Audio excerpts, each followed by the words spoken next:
Save किया था ना? मैं सिर्फ इसलिए गया था क्योंकि उसने मुझे कॉल किया, that's it. But listen तो. Save it for someone else. जिंदगी में सेव करना जरूरी है, मगर जब बात पैसों की हो, सिर्फ सेविंग से काम नहीं चलेगा। इक्विटी म्यूचुअल फंड्स में इन्वेस्ट कीजिए और अपने सेविंग्स को आगे बढ़ने का मौका दीजिए। Mutual fund investments are subject to market risks. Read all scheme-related documents carefully. This time around on Macro Sutra, we're going to be talking about something that's not happened in India. It's happened in the US. But of course, there is going to be some impact on India, and that's why we're going to discuss it. Fitch Ratings has downgraded the rating of the US from the AAA rating, which is the highest rating, to the second highest rating of AA+. Now, what does this mean? How does it impact the world economy and India? That's what we're going to look into in this episode. I'm TCA Sharad Raghavan, Deputy Editor at ThePrint, and we have with us Radhika Pandey, Associate Professor at NIPFB. Thank you, Radhika, for joining us. Sharad. So now, Radhika, let's start with what exactly does it mean when somebody like Fitch downgrades the credit rating of an economy? It can't be the same as, us looking at our CIBIL score and being like our loan approval rating is low or high. Yeah, so there are these sovereign credit rating agencies Right. who look at the willingness and the ability of a sovereign or of a country to repay its debt in full and on time. So that Right. is what is typically looked at by these credit rating agencies, be it the Fitch or Moody or Standard and Poor's, and they do this rating across all countries, and they come up with two kinds of rating. They do one assessment of the domestic debt, that is the debt which is denominated in the domestic currency, and one which is denominated in foreign currency. Right. So the discussion that we are going to do is about the rating downgrade of the US foreign currency debt. Right. So in principle, it is just looking at whether the country has the ability and the willingness to repay its debt. That is, in essence, it is assessing the credit worthiness of the economy. So that is like our CIBIL score. It is. In principle, it is like that. It is, and it's looking at, we can talk at length about how they do that. But in principle, it is the same thing, assessing that whether the country will be able to repay its debt, or whether there is a possibility of the country defaulting on its debt. Right. So how do sovereign ratings work? Now let's look at this on the foreign debt side of things. Yes.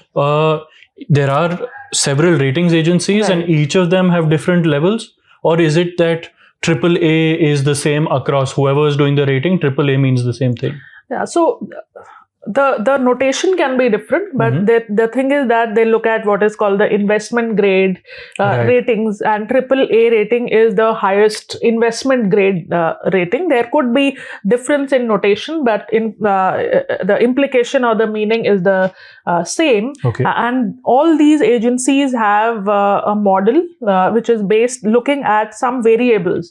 They look at different aspects of the economy. They look at the structure of the economy. Whether the first thing is they look at whether the economy is in a position to withstand shocks. If there are some Right. unanticipated events, whether the economy is in a position to withstand those shocks.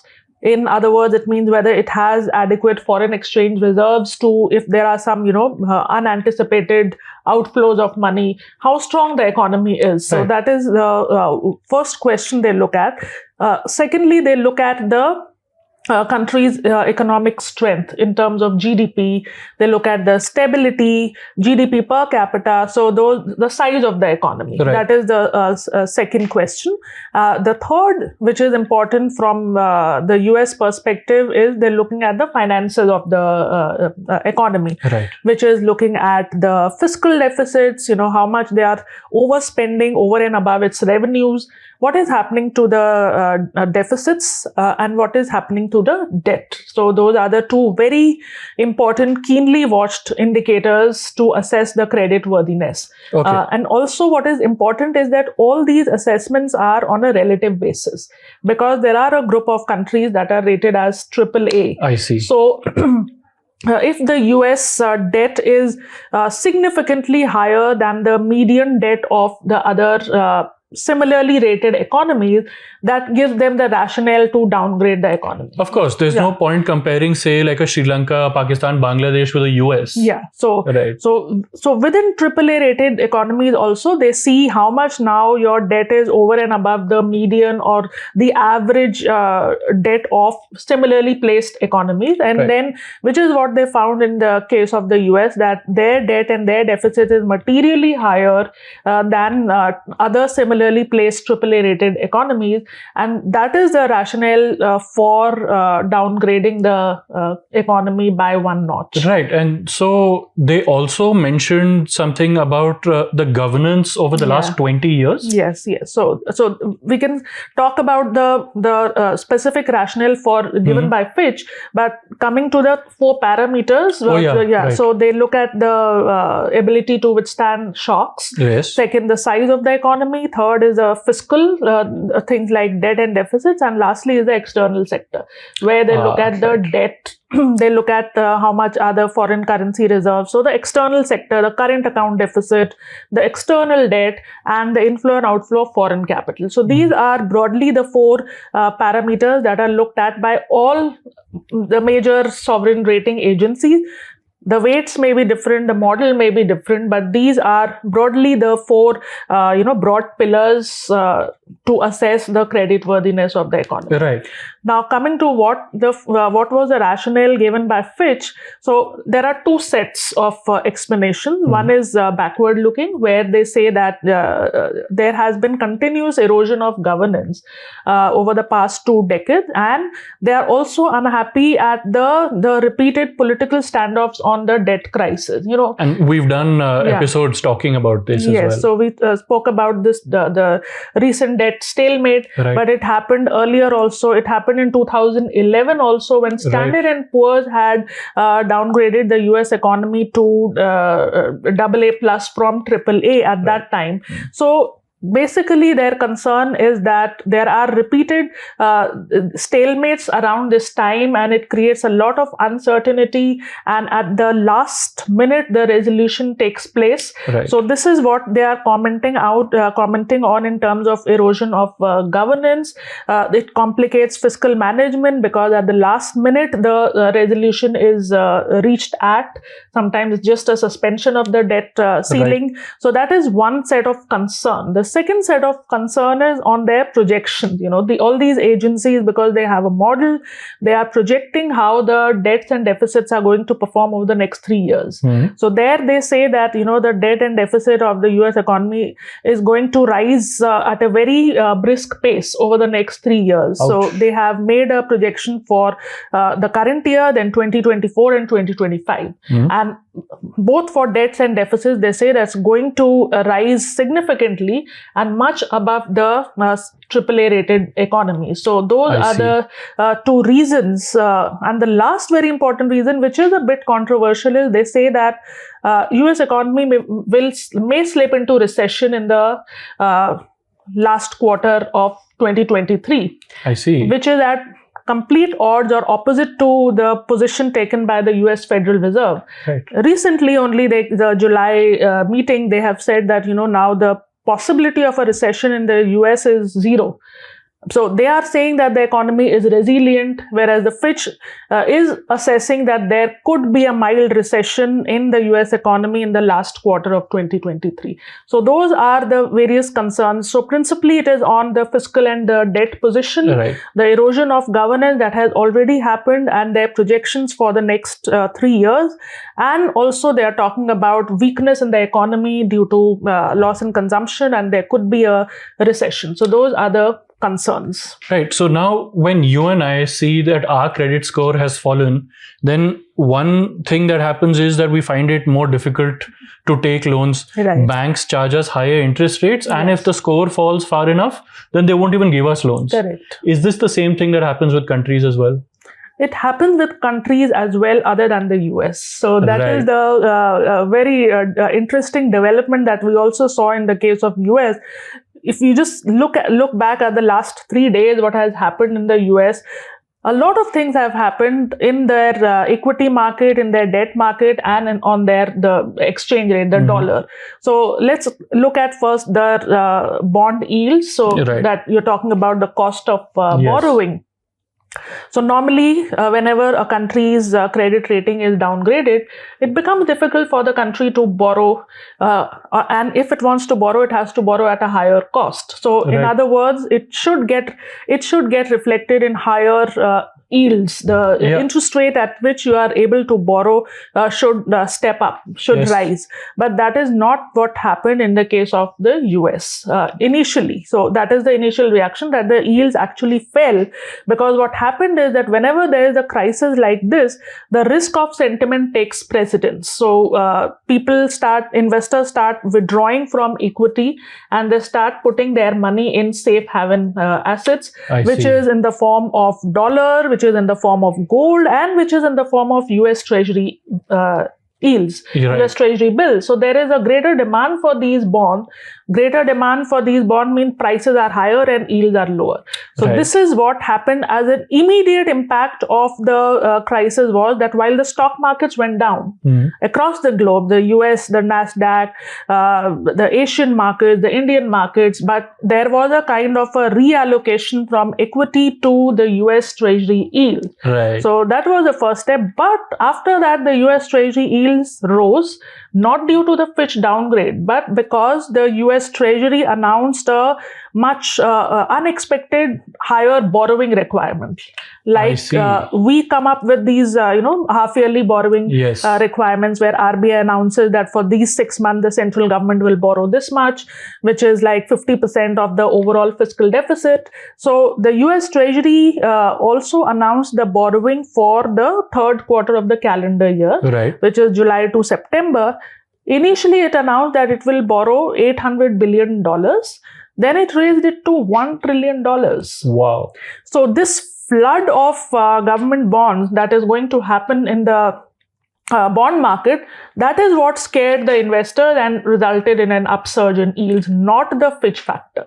So that is one very interesting development. And this actually then it flies in the face of what Fitch is saying. Fitch is saying that you've been irresponsibly taking on loans, and they went ahead and took even larger amounts. So they went ahead and took even larger loans, because they have to they have not even replenished their cash position that they had depleted at the time when the debt ceiling was not reached. So at that time they were using their cash position to make the unanticipated expenditures. So they have not been able to replenish even that. So that is the reason that their borrowing requirement has risen. The size of auction, the size of Treasury bill auction at each borrowing auction has also increased. They have announced an increase of that.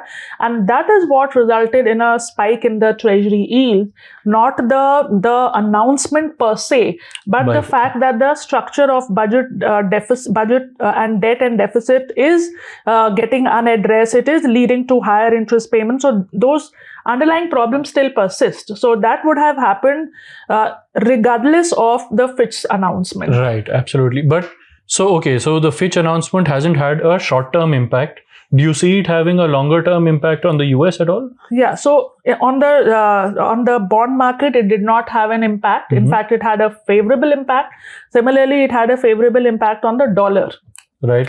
Because we saw that there was again reallocation from other equities towards dollar and towards gold.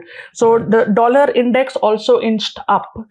In the last 2 days, we have seen the dollar index rising. So again, having a positive impact rather than a negative impact. The negative impact has been only on the equity market, which are considered more risky. So across the globe, we have seen, leaving aside China, which has its own factors, most of the countries have seen, the stock markets have seen that the bearish tendencies have overtaken the bullish tendencies, and we have seen the equity market slumping. So yes, short-term impact has been relatively muted for the US markets.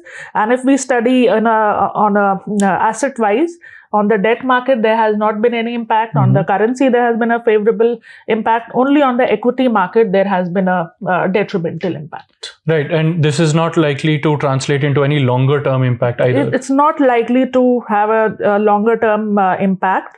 What it could lead to is, because we talked about earlier, it is foreign currency debt. So those pension funds, the institutional investors who have invested in the US bond, they might reallocate if their rules and regulation mandate them to only invest in AAA rated bonds. Which a lot of them do have that. Which a lot of them have. Yeah.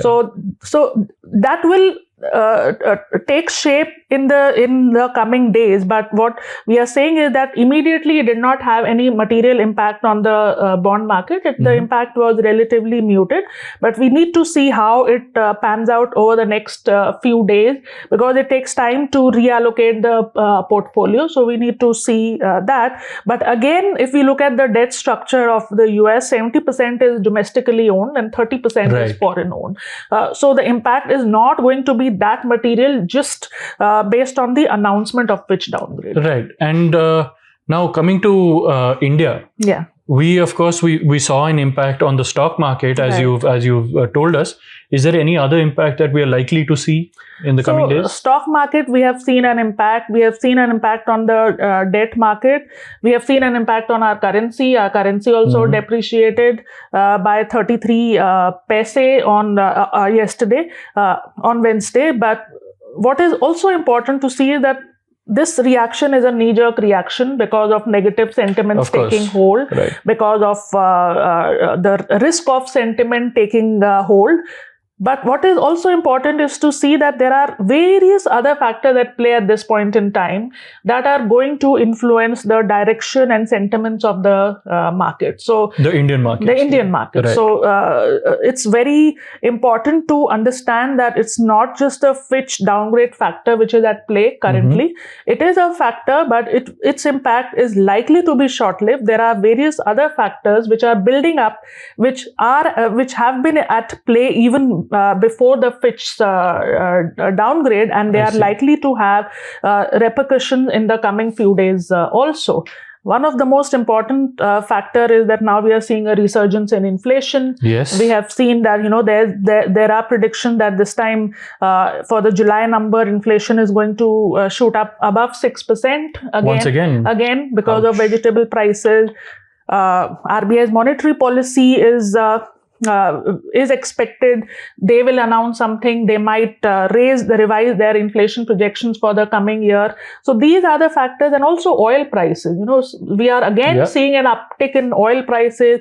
We are again seeing an uptick in commodity prices because apparently a lot of stimulus measures are being provided by the Chinese authorities, which we do not know the specifics of, but that will have an impact on commodity prices, because if China starts doing well, demand will pick up, commodity prices will pick up.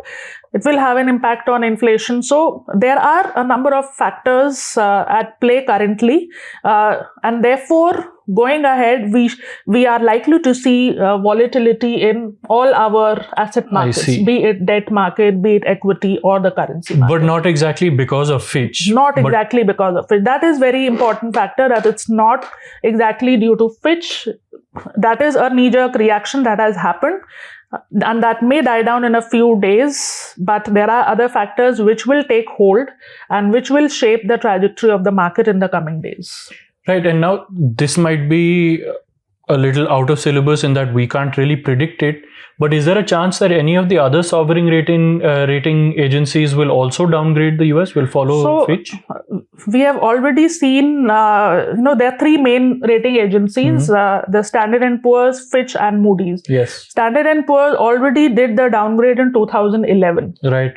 Fitch waited for 2 decades and they said that the erosion of governance. Standard & Poor's hasn't upgraded them after that? No, it's still a AA+. They haven't upgraded. And now Fitch is the second rating agency that has stripped off the US of its AAA status. And now we need to see what Moody's does. It is not expected that they will do it suddenly, but let us see what is their position. Fitch was expected because in May, when this political stalemate on the crisis was going on, they had put the US economy on a negative watch list. So it was expected, they had communicated that they will come up with their rating assessment in June or July. So it was expected.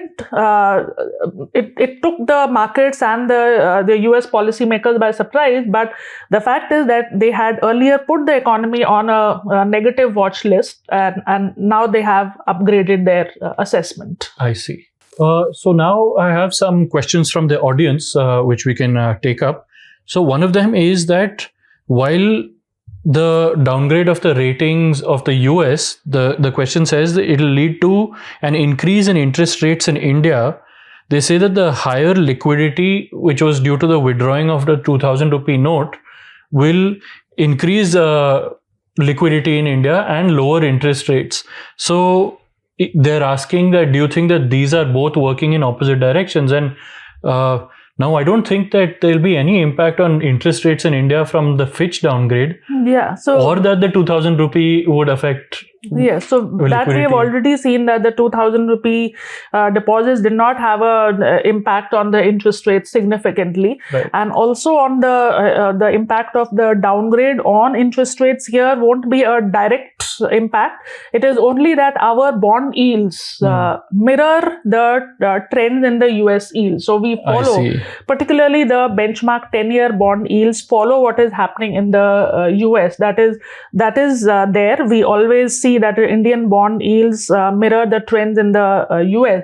But per se, if we are talking about the interest rate direction or trajectory, it is mostly influenced by the RBI's monetary policy and influenced by the liquidity position. So what is the liquidity in the banking system, in the monetary system, and how the RBI is managing that, whether it's doing what's happening to our short-term rates like the call money rate, whether it's the overnight rate at which the banks borrow amongst themselves, whether that is above the repo rate or below the repo rate. So all these things are the key determinants of interest rates and not the downgrade announcement by the Fitch. Right. And also the another question is that, do you think this downgrade will have an impact on the value of the dollar, and will other currencies get a leg up because of this? Yeah. So see, that we need to understand that there is a short-term impact and there could be a medium-term impact. We've talked about the rupee internationalization, the various pathways and possibilities in one of our earlier episodes. So see, in the short run, we are not seeing any impact. In fact, the impact has been counterintuitive because dollar index has risen. Right. Because of the risk of sentiment, there has been more investments towards the dollar. So that has actually strengthen the dollar. And also if we look at the currency composition of foreign exchange reserves, even now almost 60% of foreign exchange reserves are held in dollars.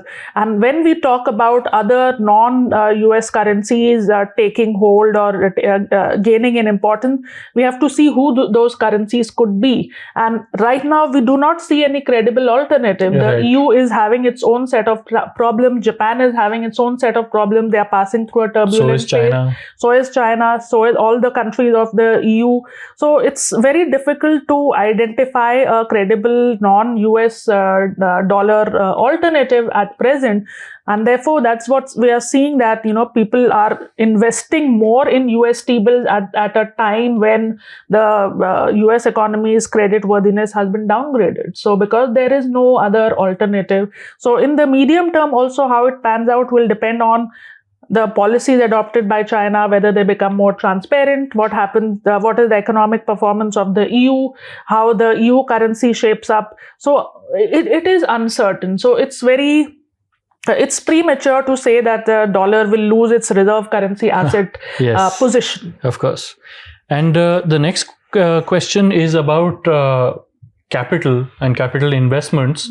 So do you think this downgrade will either affect the investment that is going into the US or the investments that the US makes in India? So what is going into the US, as we've talked about the foreign currency debt, so there could be kind of a reallocation or rethink of the investments that are being made in the US Treasury yields, particularly by those institutional investors who have a mandate to only invest in AAA rated bonds. Yeah. So sometimes the mandate is to invest in government bonds, regardless of whether it is AAA rated or AA plus or so on. So, but if the mandate is only to invest in AAA rated bond, then we might see some outflow from the US debt market, and which could have an impact on the treasury yields, because the value of the bond yields would fall and therefore yields would tend to rise. But on the impact of the US investments into India, there are other factors. Those are not just influenced by the ratings downgrade. So again, we can talk about the factors affecting FDI and factors affecting foreign portfolio investment, because in both the cases, the US investors are one of the dominant categories. So there are other factors that play. What is our policy environment, particularly for the FDI route, whether we provide automatic route, bureaucratic hurdles should be addressed, all those things, because last year we saw FDI was moderated as compared to the previous 2 years. So this year we need to see what is the business environment in the US as well as in India. So it's not just only influenced by the rating downgrade. For FDI and FPI, there are a host of other factors, the cost of borrowing, interest rate, policy environment, that would determine the investment decision. Right. And our final question then is that, do you think that this bubble of overspending and very high debt in the US, has that now finally burst? But as we've seen, it has not, because they have gone ahead and borrowed even more. Yeah. So what it has resulted is that it has, exposed directly the fact that the debt metrics of the world's largest economy are not sustainable. So that is now very clear that there are problems with the debts and deficits of the US economy, and they need to do something about it. But at the moment, because the dollar enjoys a reserve currency asset, there won't be any immediate turbulence or a destabilizing impact, because the US Treasury is still one of the most liquid markets. It is still one of the safe haven assets. It still enjoys the trust, so it won't have a destabilizing impact in the short term. But in the medium term, we could see, depending on how some of the other factors play out. Right. So there you go. Basically, Fitch has downgraded the US from AAA to AA+. This is now, it joins S&P, which did this about more than a decade ago. Moody's, we don't know whether it's going to follow suit or not, but the impact on the US so far has been very muted, and it's not likely to be very big even in the future. On India, the impact has also been muted. It's our Sensex fell some amount, but that will also recover. There are a lot of other factors that influence these things in an economy like India. It's not just what happens in the US. So there are things like what the RBI will decide next week in its monetary policy decision, how inflation is going to pan out, and various other factors to do with the economy. So even though this was a significant thing that happened in the US, the ramifications haven't been that big, and the medium-term ramifications, we'll see how they play out, but they're also not likely to be that big. So on that note, that's all we have for you. But before you go, I have an appeal to make before you, which is to please subscribe to ThePrint. It allows us to do the work that we do. It allows us to do the ground reports that we do, the discussions like this that we do. And apart from that, it also gets you several benefits, such as you get priority passes to the exclusive webinars that we do, where we get experts to come and talk to you about various issues. You can write into us in our Your Turn section, and it'll be published as an article. And you get access to our exclusive newsletters that go out from our editors straight to your mailboxes, conveying all of their thoughts about the news of the day and their analysis. So please do subscribe. The link is in the description of this video. And thank you so much for watching.